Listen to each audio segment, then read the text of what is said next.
Hello, I'm Patricia Walsh, and welcome to the virtual conference on imagination. Thank you, Marco, and all the organizers for this invitation to speak on this very important subject. Today, I'm going to talk to you about soul retrieval and regression, shamanism, and imagination. Let's start first with imagination. What is imagination? How do we utilize imagination? What does it do for us in our lives? I want you to look at this quote I have here by N. Scott Momaday, who's a Native American author. And he wrote, "We are what we imagine. Our very existence consists in our imagination of ourselves. The greatest tragedy that can befall us is to live a life unimagined." What does he mean by living a life unimagined? It's one that's full of other people's images, and that is life today. It's said that we're exposed to over 500 to 1,000 images per day through social media, through advertising, through television, and even driving down the road, billboards and signs. And all of this clutters and manipulates the screen of our imagination, the screen of our inner imagery. So the definition of imagination is the consciousness or the mind's capacity to conjure images as well as concepts that may or may not already exist in external reality. So for example, if I ask you to imagine a school you went to when you were young, you could call up images then. You could imagine a non-existent creature. You could imagine a giraffe with wings or a landscape that you've never been to. Because our mind can create images, we might draw the conclusion that our inner imagery draws from some pool of memory of past images. But this is not what imagination is. It's already been shown that people that are blind from birth can conjure imagery. Where do images come from? All of the great thinkers and all of the great transpersonal psychologists have always said that image is the language of the soul. Image, myth, metaphor, story, all of these things are language of the soul. Aristotle said that the soul never thinks without an image. There's some interesting functional MRI studies on what happens to the brain when it's imagining. Now, I don't believe that consciousness is contained within the brain, or that imagination, being a function of consciousness, is confined to the brain. But these MRI studies are interesting because they show the areas of the brain being used when we are imagining. And as one could imagine, the visual frontal cortex is involved. But unlike any other function of the brain, when we are imagining, imagination shows in these studies that multiple parts of the brain light up and can be accessed through the use of imagination. So I want you to think about that. Unlike other functions of the brain that use portions of the brain, imagination is the one function that can cross all of these different networks and light them up. That's why, for example, if you imagine a threat, that your heart starts racing and your palms are sweaty and you have emotional anxiety, because the imagination is able to activate all of these different areas of the brain as if the threat is happening now. Now, an interesting thing is that to the subconscious mind, which is all that's not contained within the consciousness, with the conscious awareness, to the subconscious mind, everything is happening now.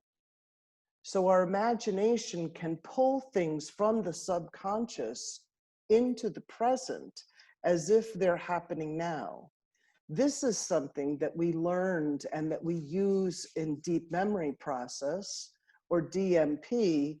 We harness this capacity of the imagination for therapeutic and healing.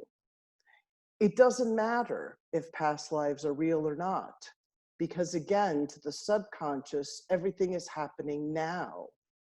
So we understand that to overcome something that is locked within the psyche as a trauma, which I'll explain in a future slide, we understand that trauma causes a part of the soul to dissociate from the whole, to split from the total consciousness and become frozen in a disassociated state in its own bubble of trauma. And it continues to play over and over this trauma without any resource able to help it to complete it.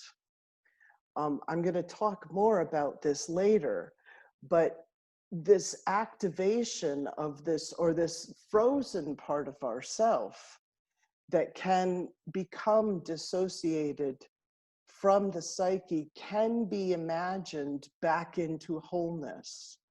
And it isn't by calming thoughts or overriding, say, the anxiety or the fear or the trauma. It's about using the imagination to reactivate that, to enter that state, and then to bring it to completion, and then to bring it to peace and reconciliation within the psyche.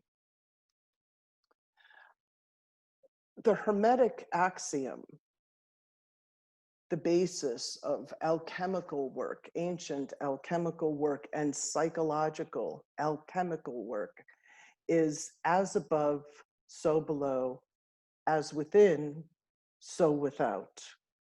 So if imagination is able to connect all of these different functions of the brain and transcend all of these different areas, imagination then is the part of the psyche that is the underlying principle of the Hermetic axiom, of that which connects us to the great above and the great below, the great within and the great without. When I was young, I worked with my own inner teachers on a psychic level, spirit teachers, and they told me a very simple truth that's come to be true in my life, that intuition is nothing more than keen awareness of the inner and the outer simultaneously. So this principle that we talk about, this is the basis of synchronicity. When the inner and the outer are congruent or both observed at the same time, synchronicity happens. The world of meaning explodes. The world of connectedness happens. This is what Jung talked about, and he called it synchronicity, but also meaningful coincidence. And imagination is that which connects the world, connects us to the world of meaning. Now, some people might say that we conjure meaning, right? But from an indigenous perspective, specifically, I'm thinking of the Australian Aboriginal people, they would say that meaning exists and that we are the ones that need to align ourselves with that meaning that already exists. This is what they talk about as dream time and the dream time state. So that reality that already exists, all of the infinite intelligence of the universe, of nature, of the cosmos, imagination is the bridge that allows us to experience that connection. So as above, so below is what connects us to nature and the cosmos. Two functions of the psyche: instinct, our animal selves, and our felt sensual selves, and imagination. Now, we often think about ancestral work as, in a way that I practice it, is healing wounds from past ancestral complexes that are living in our psyche. What we don't often think about is our deep ancestry, what I call our archaic, ancient ancestral inheritance. Our archaic ancestral inheritance is a kind of consciousness that lived with this attunement. It's a kind of consciousness that was so interconnected that inner events and outer events were one and the same. You can imagine our ancient ancestors looking at an eagle circling in the sky, for example, and that the sighting of that eagle had some meaning, as well as it might indicate change in the weather or the shifting of the winds. But it could also be a harbinger of a message. In our modern society, we are conditioned to make it either or. Either it is materialistic external reality, or it's internal subjective reality. Subject, object, subjective, objective. We have been conditioned to separate these two, but our archaic ancestral consciousness did not. It was okay that, or not even okay, it was the way that they lived, that the inner world and the outer world were intimately connected. So an eagle flying could be giving information, mundane information about the conditions of the weather, but it also could be bringing a meaning, a message, something from spirit, something from beyond. So by the time we're about 8, 9 years old, we're told that we're supposed to stop imagining, that it's just your imagination. And this is part of what the collective soul loss is that we all experience. On an individual level, we experience it, but collectively, we have forgot how to imagine. All of our creative, imaginal capacity is manipulated to be used for capitalistic gain. Some of the brightest minds are using it for marketing, to sell product, or to, innovate product. All of these things are not bad, but because of this Cartesian mind-body split that's happened since the age of rationalism, we've lost this deep, archaic, ancestral consciousness that we each need to retrieve. Our modern consciousness, which is informed by scientific method, gives us very little choice, as I said, to embrace the value of events as having a rational explanation as well as a subjective meaning. So this reductionist, materialist view of nature and life and all of the events as either or instead of and also.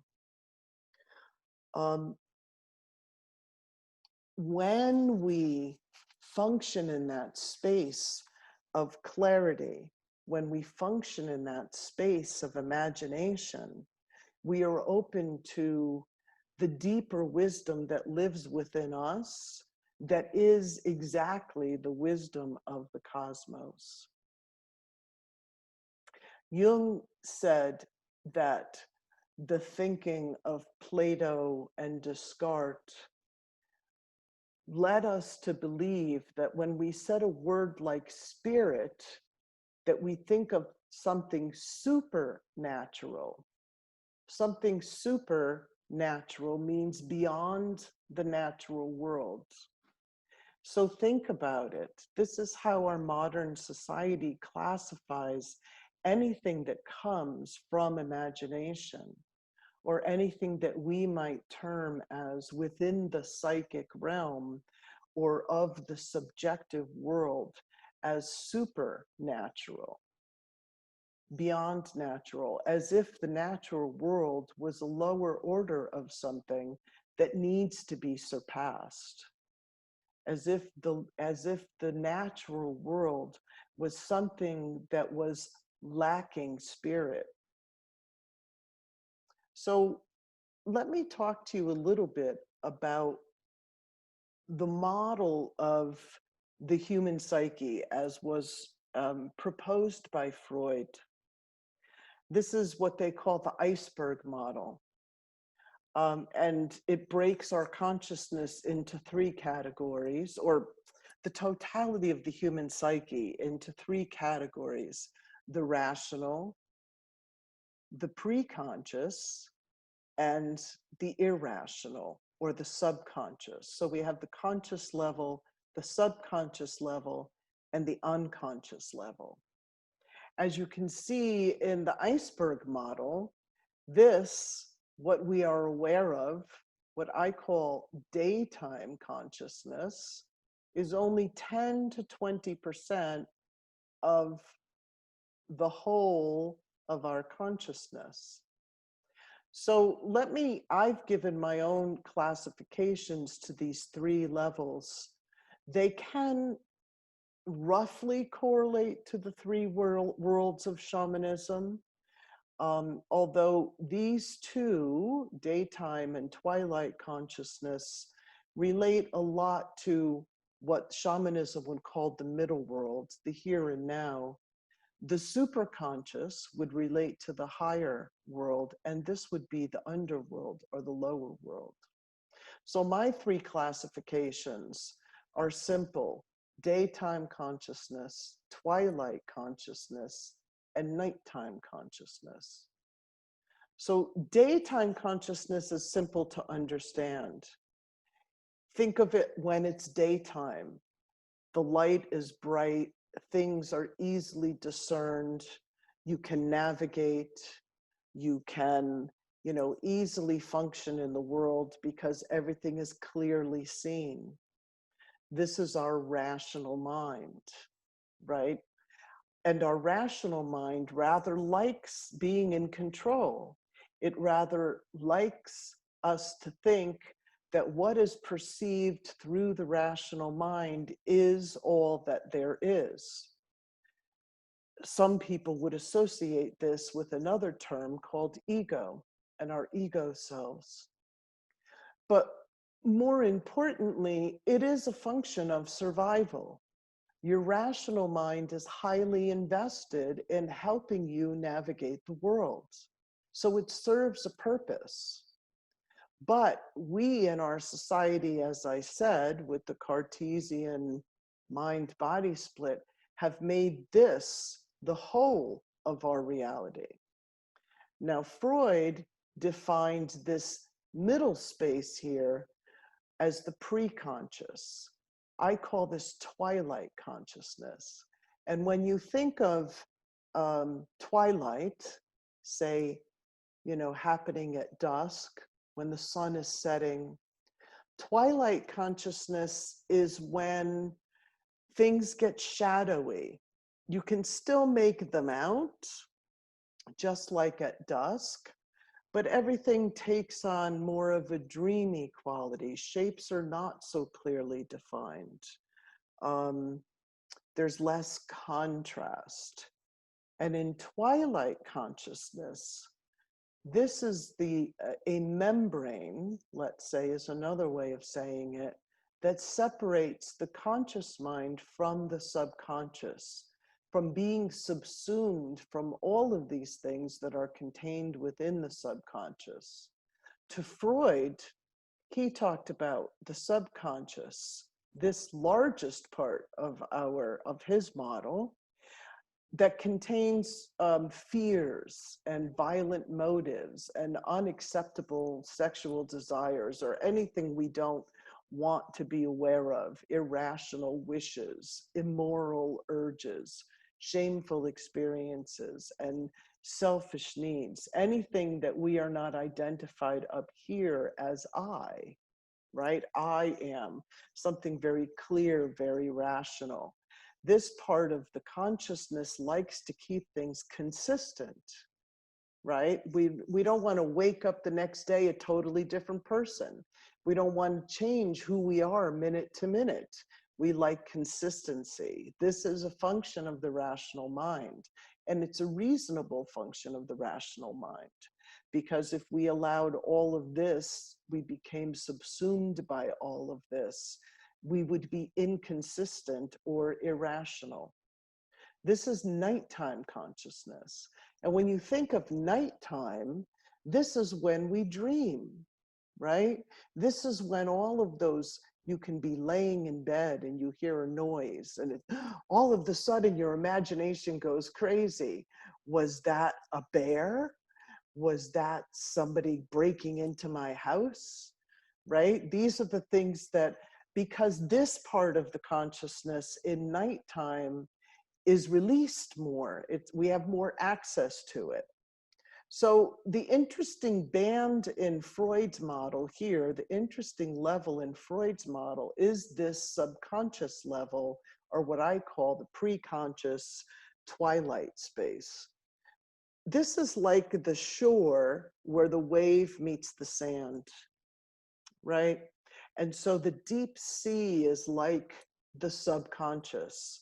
It's always been associated with this glittering surface, but danger can lurk below. And the sand is the land that we know, the beach, right? It's solid. We can navigate that. But the twilight is where the wave meets the sand, and it's always changing. It's always shifting. This pre-conscious, this twilight part of our consciousness allows part of the ocean to overtake our conscious mind, but also allows thoughts from the conscious to sink into the subconscious mind or into the ocean.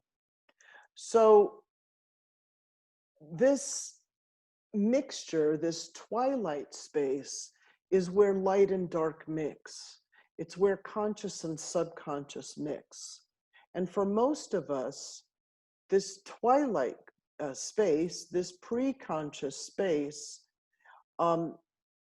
protects us like a membrane from constant eruption of the contents of the unconscious.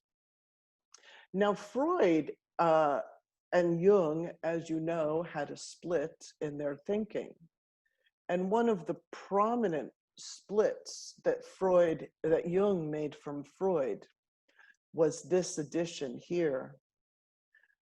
Jung came to understand or to theorize that also within the subconscious, or these very deep unconscious levels, there was a personal unconscious and a collective unconscious, and that this is where archetypes reside. Now, Jung took a trip to Africa, and he spent some time with the Ilongi tribe. And he had been contemplating these ideas of Freud's ideas of what was in the unconscious, as opposed to his own emerging ideas of what was in the unconscious. And the Ilongi people told him that about dreaming and how they used dreaming. And they told him that there's a difference between what they called big dreams and little dreams. And little dreams to the Ilungi people were personal dreams, like we have at nighttime, these dreams that may be just a clearing of the subconscious or a reordering of our consciousness when we rest at night. But big dreams are something that have a meaning for everybody. We might call them prophetic dreams, or we might call them teaching dreams. They're bigger than our personal content. And usually they're meant to be shared. To tribal people, it's understood that when big dreams occur, they're a collective event and they're meant to be shared with the tribe and with the community because they have a meaning for everybody. So when Jung heard this, he then understood that yes, he was right about the collective unconscious, and that also within this unconscious level, there is a personal, individuated unconscious as well as a collective unconscious. He also said that he had no idea where archetypes came from, and that they're so ancient that they can't even be remembered, but they can be accessed. And this, all of the work that we do in deep memory process is exactly using the content of the subconscious to puncture through the twilight consciousness, to work with that content in the conscious, at the conscious level, to bring it to completion. So it's to unify these three levels of consciousness and use them simultaneously. Freud was very interested in imagination. He called it the royal road to the unconscious. And as you know, he did a lot of dream analysis. But to him, he had a very defined understanding of what dreams revealed. They usually referred to some sexual desires or some repressed sexual desires.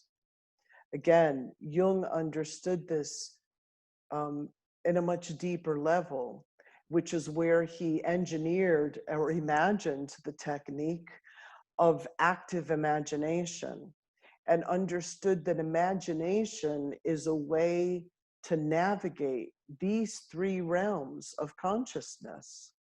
That imagination, just like I said before, can cross all the barriers of brain.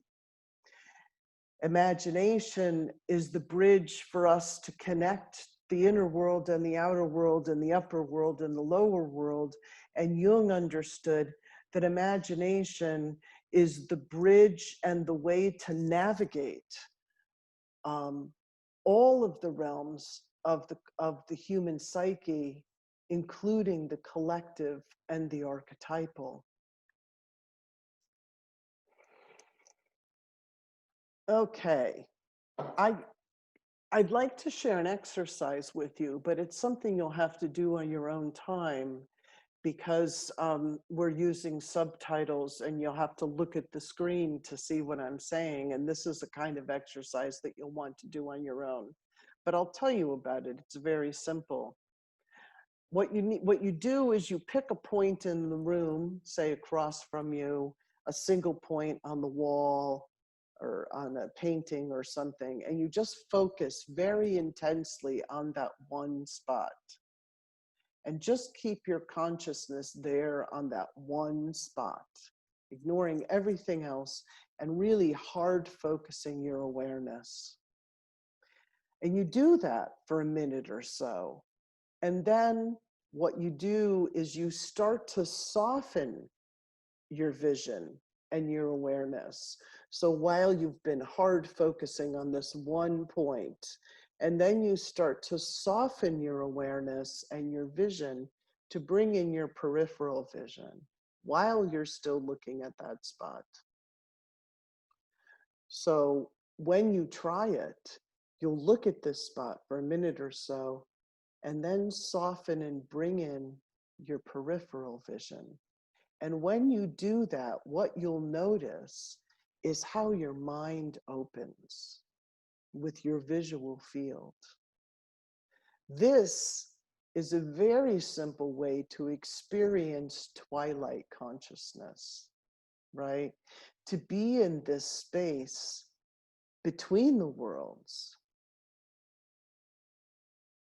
The difficulty, again, with our society and studies have shown that with these, our phones, right? We look at them and we look at exactly just what's in front of us like this.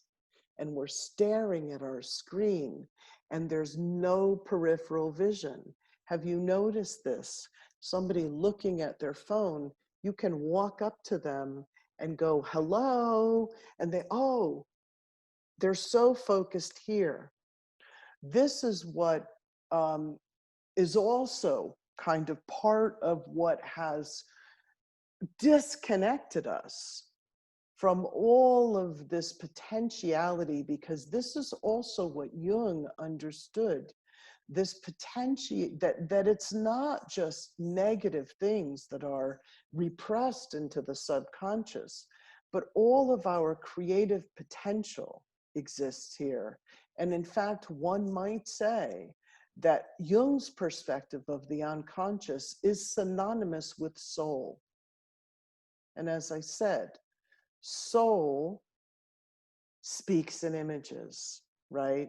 So one way to work most effectively with subconscious content is to combine what we call affect, strong emotion, with image. And that is an immediate access to the subconscious.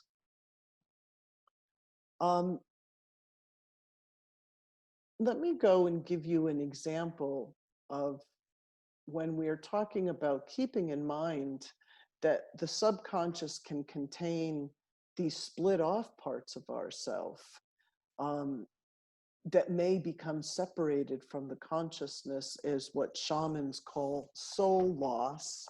What happens to the soul when we experience trauma? What happens to the whole psyche when we experience something traumatic? They call this soul fragmentation that results in soul loss. This is my diagram of what's happening in those moments, and a model of what needs to happen to return these parts of the soul. So when we have a traumatic event happen, let's say it's a little girl who's attacked by her father's anger, who beats her. So we know that the basic functions of the psyche, again, back to our instinctual level, is to preserve and to protect. So when we're too small, let's say, as a little girl, and this big angry man is coming at you and hitting you, there's not a lot you can do to defend yourself. You can't fight and you can't flight. You can't protect yourself and you can't run away. And those two primal impulses are the psyche's and the physical body's way of protecting itself. And when neither one of those can be acted upon, they freeze. And that's what this space here represents. So back to our picture of a young girl being beaten by her father. She can't run, she can't protect herself, so she freezes. And in that moment when she freezes, the impulses of what she wanted to do, which would either be run or fight, become frozen and repressed into the subconscious. They don't go away. Those impulses are there. But what also happens is that a healthy part of the psyche escapes following those impulses, the natural impulse to get away. The psyche does this through fragmentation, through, again, what shamans call soul loss.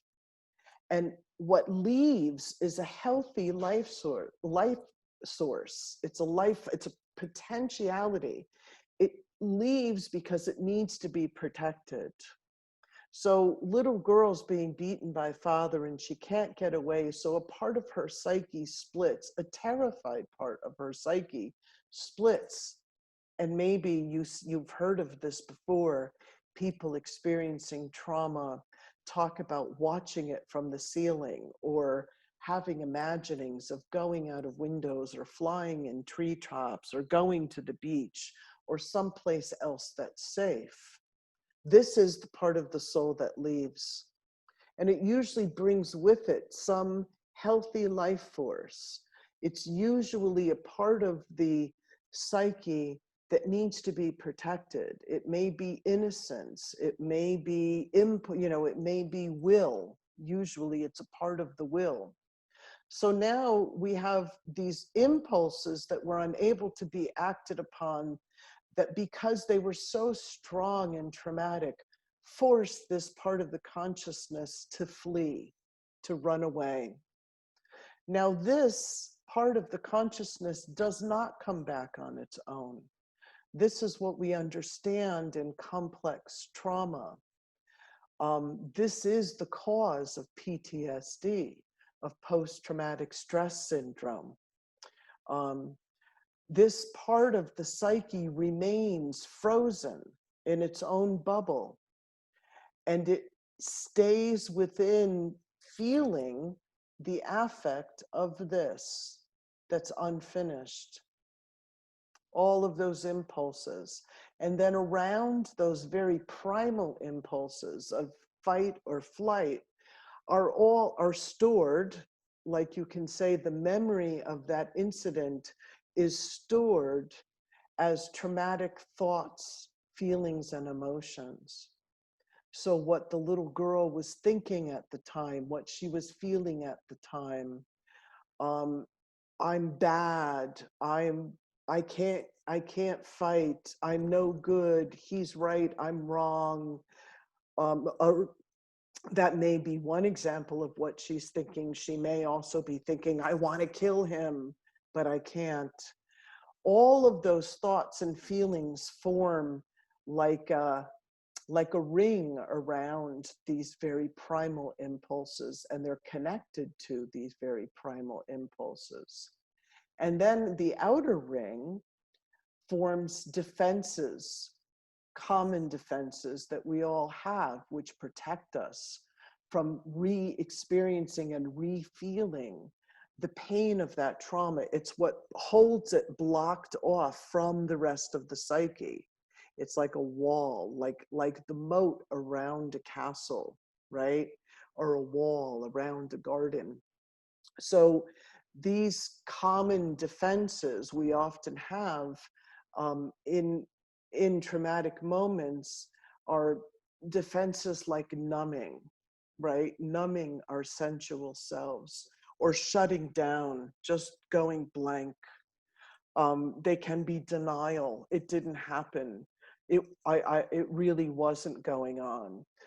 There's a whole complex series of defenses that we have that protect us, but they keep this part walled off, right? So then we go through our lives after a traumatic event with this sitting within us, and this healthy part of ourself floating off somewhere, having dissociated from the consciousness. Now we know in the current life, just in current life psychology, that this kind of schism does not heal on its own. It needs assistance. It's helpless to heal on its own. What it does do is it continues to re-trigger, because any event that's like the original event will trigger all of these impulses, because these impulses are waiting to be acted upon. So this part that has become frozen is not frozen enough to not trigger when this young girl becomes a teenager and maybe dates another man who becomes angry. And when he becomes angry, she becomes that little girl again, full of fear, with all of these thwarted impulses. These unfinished impulses then take over her. So if you remember the iceberg model that I was showing you, these kinds of things are pushed into the subconscious. And when the conscious mind, the upper part of the iceberg, experiences something similar to what was happening below the surface, that twilight space of consciousness, that middle band of consciousness, then gets kind of punctured by the eruption of this deep, deeply repressed material. Okay. So what we understand as current life trauma dynamics applies to the many lives of the soul. So when this happened to you in a past life, and this part was dissociated and all of these things repressed and then walled off by these defenses, they don't heal by dying and going into the spirit world. They just stay like locked in your soul's consciousness. And when you reincarnate, you bring all of those multiple wounds from many, many lives back into incarnation. They're just deeper buried. If you think of the iceberg model, they're deeper buried into the individuated unconscious, right? Into the soul's memory, even deeper behind current life repressions. So let me give you an example.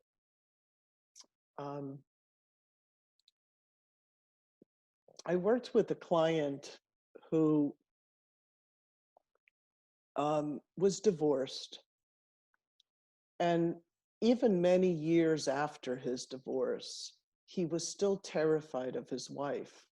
And his wife was abusive to him, verbally abusive to him. And they had children together, so they needed to be in touch by email. So he came to me to want to work on these impulses, on this fear that would come up. He said, when I get an email from her, it's like I freeze. This is a traumatic response, right?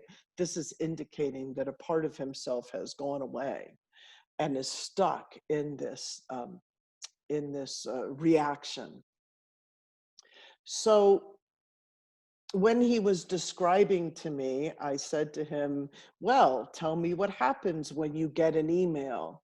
And so he used his imagination, and he closed his eyes and he said, I'm sitting and I'm tense and my palms are sweating and my heart's racing. Before I even open the email, I just see that I have an email from her and I'm already terrified.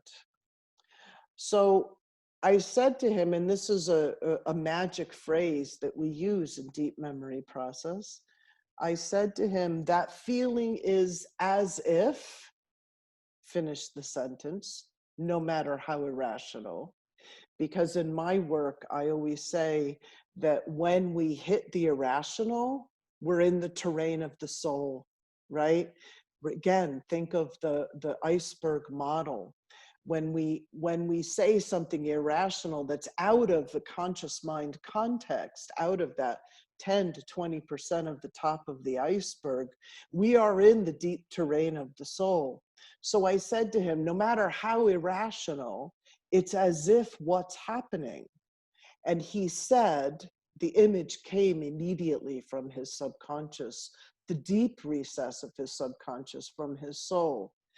And the image was, he said, it's like I'm laying on the ground in the Civil War in the United States, and I'm a soldier, and I have a musket, which is that kind of gun, the old guns, and I have a musket, and I shoot my bullet. The whole army is charging at me on horses, and I'm lying behind a log, and I shoot it, and the ball of my musket just falls to the ground. And then whoop, all the horses run me over. So he relived or recalled a past life memory in that instant like that. Now, of course, I worked with him more to go deeper into it, but that's how quickly we can access these parts of ourselves. When I ended up working with him, he went back into that life of being that man with the musket. And think about it, he felt impotent, right? He couldn't fire his musket. It could also be something phallic. I mean, perhaps he could have been impotent. His wife and the psychological dynamic that they were in was like psychological castration. It didn't manifest that way for him, but it manifested in him feeling helpless, feeling unable to do anything. So when I worked with him, we of course went into that life, and he got trampled and he died feeling helpless, feeling incompetent and defenseless, which was the most important imprint that he carried, because that's what stayed with him into the current life, his inability to defend himself. Now, he didn't need to fight back with his current life. He just needed to be able to defend himself, to either, say enough or walk away or have the right words to say to her to communicate what he wanted to communicate. But none of that had happened. He just froze like he did in that moment when the entire army came and ran him over because his gun didn't work. So here's the thing that we know in crossing many, many lifetimes, is that when you die, these parts of you that died in this traumatic state, they don't heal on their own because they are essentially parts of the soul that are lost, and they need soul retrieval, which is what we do in deep memory process. We can go back and get these parts, and the way that we do it is like that model that I showed you. You need to go to the unfinished impulses. You need to go to the original impulse. Like he was laying with his musket. What did he really want to do? He wanted to be able to protect himself, to fire that musket. But he wasn't. He wasn't able to. So that part of him stayed locked away and frozen.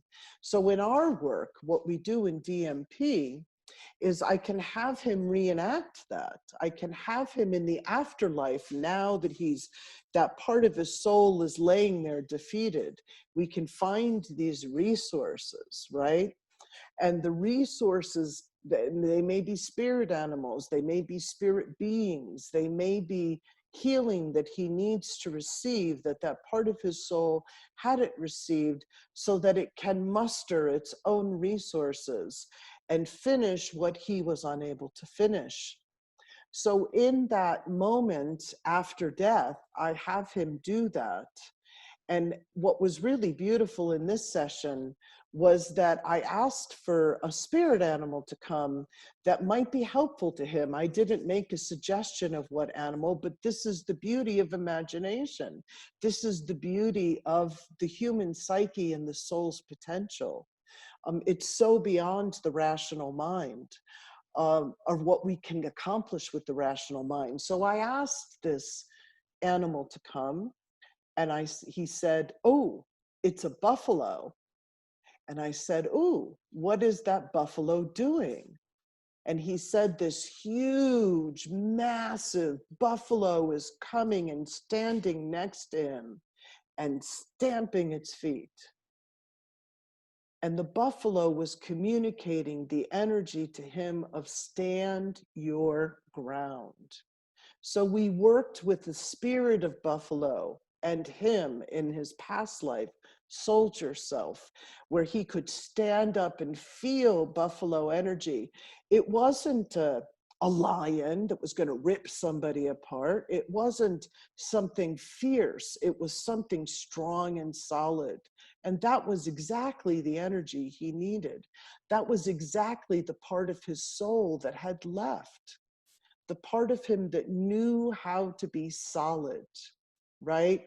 That was the healthy force potential that left.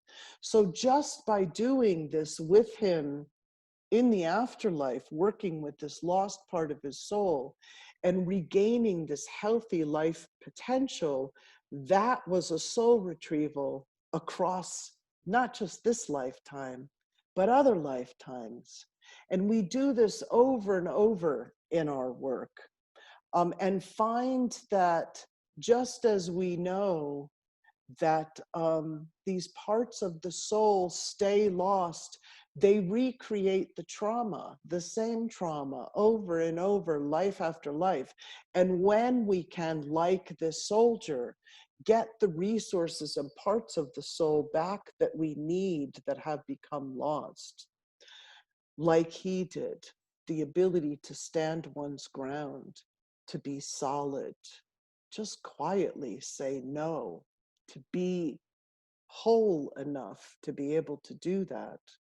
When we do that, the trauma stops repeating itself. This is what our imagination is capable of. When it's used in healing or any other kind of therapeutic capacity. And it isn't just in deep memory process work, but we see this in all the experiential forms of psychology, like Gestalt and psychodrama, where we shut off the conscious mind and we allow expression to happen, right? And when we do that, we invite imagination. And when we invite imagination, imagination gives us images. And when we work with those images, we can change reality. I want to just show you, we go back to my slide. Again, now just picture the story that I told you and what was happening with this man. This part, like I said, the ability to stand one's ground is what left when he was trampled in the past life. This is the part that was brought back. And this is soul retrieval, when this part comes back, none of this defense is needed anymore, right? The traumatic thoughts and feelings, because we re-experienced them, dissolve, and they make space for this part to come back. These are the dynamics of soul retrieval that I've experienced in my own work, which is different than going and getting a part of someone's soul on behalf of them and bringing it back into the psyche. Now, and that's a traditional model of soul retrieval in shamanism. I'm not saying that doesn't work, but I can tell you in my own experience, having worked with shamans all over the world on my own traumatic imprints, many times parts of the soul were brought back that didn't stay. And they didn't stay because this was not resolved and the defenses were not punctured and dissolved. Some parts of the soul can be retrieved by someone else. Some parts of the soul need to be retrieved through our own will, because it's the will that was damaged. And it's the recovery of the will that brings back the vital force. And you can't pretend to have will. You must wake it up and engage it. So in our work, using imagination to wake up these lost parts of the soul and bring them back is the crowning accomplishment of the work that we do, and the cooperation with the soul and its ability to heal itself, given the right container, rather than forcing something onto the soul like a method or a technique or something. Unfortunately, this is what happens in, say, talk therapy, right? Where we're forcing the conscious mind to run the show rather than letting the deepest part of our consciousness show us what it needs to heal. So, in conclusion, this is exactly what Jung said. In conclusion, until you make the unconscious conscious, it will direct your life and you will call it fate. And of course, what Jung was talking about is that until you go into the underground of your own psyche, and as I was saying, using your imagination, riding it like a wave down into the deep ocean, you will be directed by these subconscious complexes, and you will feel powerless to them, just like my client that I was telling you about. So thank you for joining me, and thank you for listening to Soul Retrieval in Regression. And I'll be taking some questions and look forward to hearing from you. Okay.